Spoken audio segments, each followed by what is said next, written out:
नमस्कार दोस्तों। Art visual art में आप सभी का एक बार फिर से स्वागत है। आज हम बात करेंगे कला अध्ययन यानी कि ड्राइंग, जिसका एनसीईआरटी सिलेबस है और एचपी बोर्ड के द्वारा क्लास 7th की ज्योमेट्रिकल एंगल के अंतर्गत आने वाली चतुर्भुज की परिभाषाओं के बारे में आज हम विस्तार से जानेंगे। तो आइए देख लेते हैं आज इन परिभाषाओं को विस्तार से। सबसे पहले बात करते हैं चतुर्भुज की। चतुर्भुज जिसका नाम ही है, जिससे नाम से ही पता लग रहा है, चतुर्भुज यानी कि चार भुजाओं से घिरी हुई आकृति, मतलब चार भुजाएं जिसमें होगी उसको चतुर्भुज कहते हैं। वैसे इसकी जो परिभाषा है वह आकृति जो चार रेखाओं से घिरी हुई हो उसको चतुर्भुज कहते हैं। मतलब सिंपल चार भुजाओं से घिरी हुई आकृति को चतुर्भुज कहा जाता है। नेक्स्ट बात करते हैं वर्ग की। जिस चतुर्भुज की चारों भुजाएं समान और चारों कोण यानी कि एंगल 90 डिग्री के हो उसको वर्ग कहते हैं। मतलब चार भुजाएं तो समान होगी लेकिन उसके चारों एंगल, मतलब प्रत्येक एंगल जो है वो 90 डिग्री के होंगे, 90 डिग्री के एंगल उसमें बनेंगे। वो एक प्रकार से स्क्वायर का रूप ले लेगा, तो उसी को हम कहते हैं वर्ग। नेक्स्ट जो हमारे पास तीसरी डेफिनेशन है वो है आयत यानी कि रेक्टेंगुलर। जिस चतुर्भुज की आमने सामने वाली भुजाएं समान और चारों कोण 90 डिग्री के हो उसको आयत कहते हैं। अब यहाँ पे आयत के बारे में थोड़ा सा मैं आपको बताऊं कि आयत एक ऐसी आकृति है जिसके आमने सामने वाली जो भुजाएं होती हैं वो बिल्कुल बराबर होती है। मतलब लंबाई और चौड़ाई वाली जो भुजाएं होती है वो बिल्कुल बराबर होती है और इसके प्रत्येक कोण, मतलब चारों कोण जो है वो 90 डिग्री के होते हैं, उसी को आयत कहते हैं। आप पिक्चर के माध्यम से भी इस चीज़ को समझ सकते हैं। नेक्स्ट बात करते हैं विषम कोण चतुर्भुज की। तो जिस चतुर्भुज की कोई भी भुजा और कोई भी कोण बराबर ना हो उसे विषम कोण चतुर्भुज कहते हैं। जैसे कि नाम से ही पता लग रहा है, विषम मतलब कोई भी बराबर नहीं है, असमान है, तो उसी को हम कहते हैं। उन्हीं चार भुजाओं को ना तो उनकी भुजाएं बराबर होगी और ना ही उनके कोई भी एंगल, मतलब कोण जो है वो बराबर नहीं होंगे, तो उसी को हम कहेंगे विषम कोण चतुर्भुज।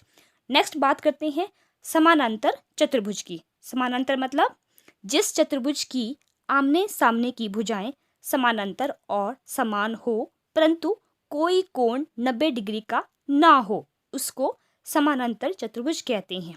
अब इसकी भुजाएं तो आमने सामने की बराबर होगी, समान होगी, समांतर होगी और समान भी होगी, समांतर भी होगी, लेकिन उसमें कोई भी एंगल जो है वो 90 डिग्री का यानी कि 90 डिग्री का नहीं होगा, तो उसी को हम समानांतर चतुर्भुज कहते हैं। आप चाहे पिक्चर के माध्यम से इस चीज़ को अच्छे से समझ सकते हैं। नेक्स्ट जो हमारी परिभाषा है वो है समलंब चतुर्भुज। जिस चतुर्भुज की दो भुजाएं समलंब और समानांतर हो उसको समलंब चतुर्भुज कहते हैं। मतलब जिसकी सिर्फ दो भुजाएं समान लंब और समांतर हो उसी को समलंब कहते हैं। इस तरह से ये आप पिक्चर के थ्रू भी समझ सकते हैं। नेक्स्ट हमारी विषम बाहु चतुर्भुज। जिस चतुर्भुज की कोई भी भुजा समान ना हो और असमांतर हो उसको विषम बाहु चतुर्भुज कहते हैं। मतलब इसकी कोई भी भुजा या लाइन जो है वो इक्वल नहीं होगी, उसी को हम कहते हैं विषम बाहु चतुर्भुज। मतलब उसकी जो भी भुजाएं हैं, बाहु मतलब भुजाएं हैं, वो विषम है, वो भिन्न भिन्न आकार लिए हुए है, तो उसको हम कहते हैं विषम बाहु चतुर्भुज। नेक्स्ट सेकंड लास्ट है आज का हमारी डेफिनेशन आसन सम चतुर्भुज। आसन सम चतुर्भुज जिस चतुर्भुज की साथ वाली दो भुजाएं समान हो उसको आसन सम चतुर्भुज कहते हैं। जैसे इसको हम पतंग रूपी चतुर्भुज भी कहते हैं। मतलब इसकी आकृति जो होती है वो पतंग के समान होती है।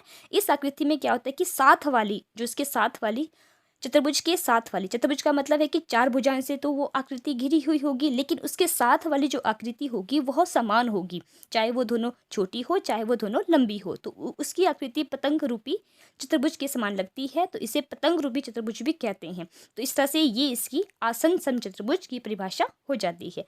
नेक्स्ट और लास्ट हमारी आज की जो डेफिनेशन है वो है कर्ण। एक सीमा को मध्य में छोड़ दोनों को मिलाने से कर्ण बनता है। तो इसको आप पिक्चर के माध्यम से भी देखते हैं कि इसमें एक सीमा को छोड़ तीसरी या मध्य को छोड़ मिलाने वाली रेखा को कर्ण कहते हैं, और ये जो रेखा होती है ये सबसे लंबी रेखा होती है। तो आइए तो आई होप आप सभी को ये जो परिभाषाएं हैं और इसी के बिहाफ पे हम आगे के एंगल या आगे के जो ज्योमेट्रिकल कोण हैं उनको हम करेंगे। तो इसीलिए ये परिभाषाएं याद करना या समझना बहुत ही ज़रूरी है। इसी के बिहाफ पे आगे के हमारे सारे के सारे एंगल बनेंगे। तो आइए अब हम मिलते हैं आगे अपने नेक्स्ट एंगल को लेके।